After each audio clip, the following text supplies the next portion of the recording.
Just recently, FromSoftware has shown a number of content creators and journalists a super secret 16-minute sneak peek at Elden Ring. Why did they choose to only show it to a select few?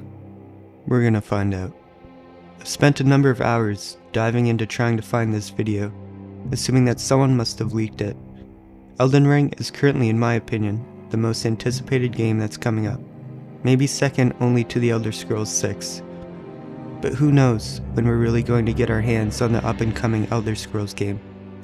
I mean, they did just re-release their re-release of The Elder Scrolls 5. Anyway, during my search I've come across a ton of information that has been shared about the 16 minutes of gameplay that was only shown to the elites in the gaming world.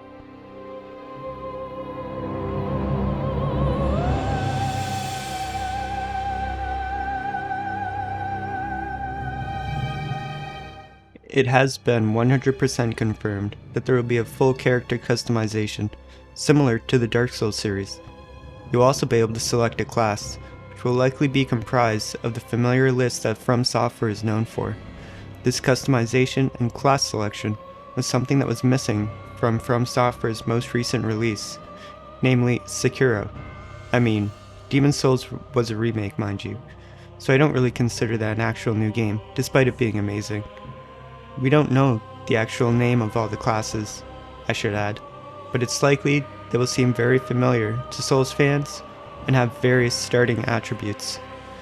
Most attributes have been confirmed to be the same with the Souls series, but there are a couple new ones that are unique to Elden Ring. FromSoftware has stated that fat rolls will be making a return if your equipment load is too much, and leveling will be similar to Dark Souls as well. Souls for leveling will be replaced by runes.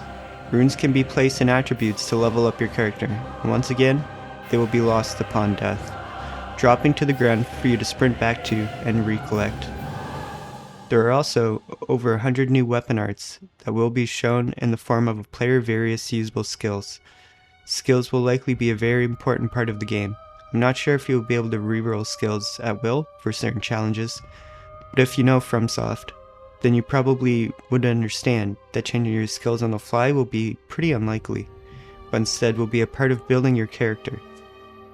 We will be utilizing focus points in the way of summoning spirits, which are basically AI helpers that you obtain from defeating foes like bosses. Basically, you'll defeat a challenging opponent, then they will drop ashes that you can slot into a usable inventory slot and summon at will. It appears that this will be an integral part of the gameplay, very important should you find yourself facing overwhelming odds. There will be a number of enemy encampments in the game, with a huge amount of enemies that you may have to defeat to progress or claim certain achievements and rewards. However, Elden Ring will also have a stealth mechanic similar to Sekiro, if you'd like to take a more passive approach, that is. What's exciting is that they've promised a number of different enemy variants. You'll have a bunch of different NPC summons, for example like a fire-breathing dragon. FromSoftware has said that the number of weapons and armors will be more than in the previous titles, so there's bound to be a ton of different build possibilities. They will comprise of a number of different swords, like great swords, twin blades, curved swords, straight swords, etc. You also have access to a number of staves, hammers, maces, bows, crossbows, whips, spears, halberds, reapers, and the list goes on and on. The equipment slots will be similar to Dark Souls 3, but with a larger variety of wearables. There will be castable spells, using staves, or wands, and catalysts. From what was seen in the gameplay video, a lot of the spells do look familiar, but there were also a number of spells that have yet to be discovered, or shared. The spells will use FP to cast, similar to Dark Souls 3, with the mana system. There will be a new version of the Estus Flask in Elden Ring, which is refillable. Combat is going to be a bit of a mix between Dark Souls 3 and Sekiro. You'll have stances, you'll be able to jump and use weapons while jumping. Stances will be similar to posture. Like Sekiro, you will be able to break your opponent's stance to unleash devastating finisher blows. You'll have the ability to parry or dodge roll. Dodge rolling will negate damage, and you'll have a familiar iframe window, while parries will likely help damage your enemy's stance. Unlike Sekiro though, there will be no bar for the stance, it would just sort of happen. Similar to Sekiro, you'll be able to utilize stealth mechanics to sneak up on your enemy and perform a stealth blow, or to just stay out of sight. Elden Ring will be introducing sleep arrows, which you will be able to use to put enemies to sleep from a distance to acquire a tactical advantage. Sleep arrows will even work on some of the tougher enemies if you'd like to skip that enemy for now, or if you'd like to set up a more advantageous position. The big thing that will be making Elden Ring different, and to a lot of people better and more consuming, is the expansiveness of the openness of the world. Dark Souls games have always been relatively linear in progression as you battled through various levels, let's say. Elden Ring, on the other hand, will be a fully open world experience, more similar to The Witcher in exploration. The world itself is truly open and explorable, and it's unlikely that you'll have any sense of progressing through levels. But instead, you'll be exploring.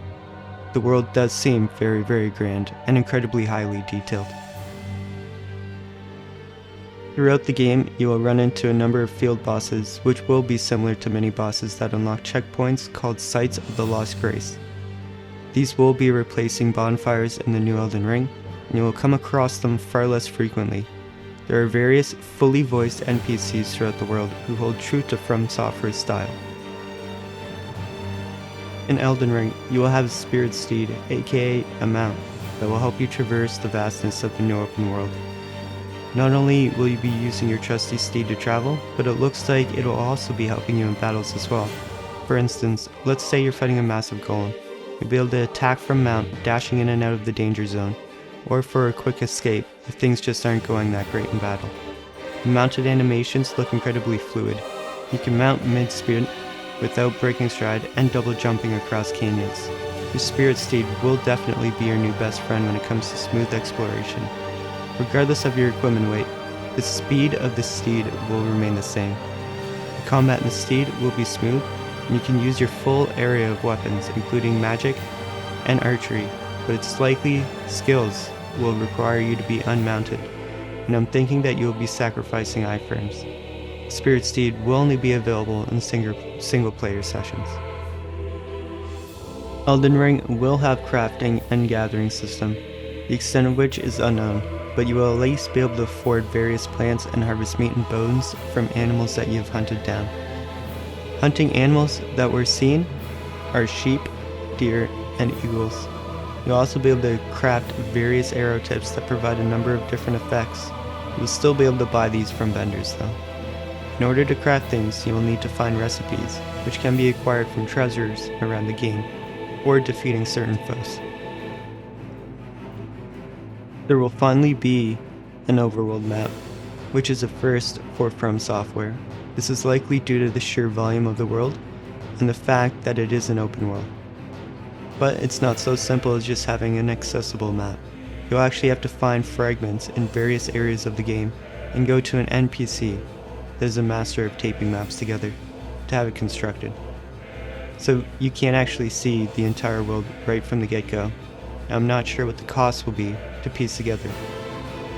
You will be able to add markers to the map, which will show up in the game world as a beam of light, similar to Fortnite or Assassin's Creed Valhalla, so you don't need to keep opening the map to make sure you're going in the correct direction.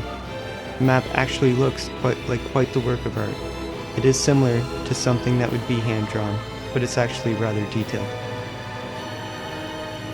Throughout the game, there will be a number of dungeons and legacy dungeons scattered throughout. Dungeons will be enclosed areas full of monsters, traps, and at least one boss, and will have various rewards.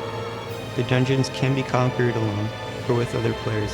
The legacy dungeons are much larger areas in between various areas, and are about the size of what one Souls area or level would be.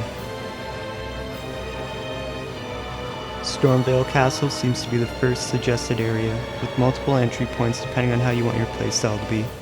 At the end of Stormvale Castle was a fog leading to a boss. It was the same boss with all the arms that was shown in the trailer at E3. The bosses do hold true to Souls fashion, with an amazing soundtrack, epic voice lines, and a number of different moves that you have to learn in order to defeat them. In Elden Ring, multiplayer will be returning in a similar fashion to Dark Souls 3. You'll now be able to summon up to 2 other players to help you defeat a challenging foe. You're still going to have to beware of a new nice looking style of phantom. It's unknown how long your new companions will be able to aid you, but just remember that there are no mounts while your companions are active. PvP will be similar to Dark Souls, and there will also be duels available. If a player invades your game, you'll not be able to mount up, but if you're mounted, then you cannot be invaded. And you can actually only invade players that have an active co-op with other players. Mind you, this isn't written in stone, so if enough PvP enthusiasts complain, it will likely change. So now to the burning question. Why were only a select few able to view this 16-minute gameplay reveal? Well, at the end of the presentation, they actually asked the elites what they thought of the video that they saw. This means that they were just looking for feedback on the direction that they were taking the game. It's clearly in a relatively polished state, but FromSoftware understands that sometimes their vision, on the little things at least, might be different than what the players have been hoping or expecting for. So instead of being hard-headed like some other developers, like Blizzard, they're open to changing things and tweaking others to give you a game that you can truly love. Unfortunately, this also means that we're unlikely to see this footage until it gets leaked. But don't worry, I will continue my search for the leak.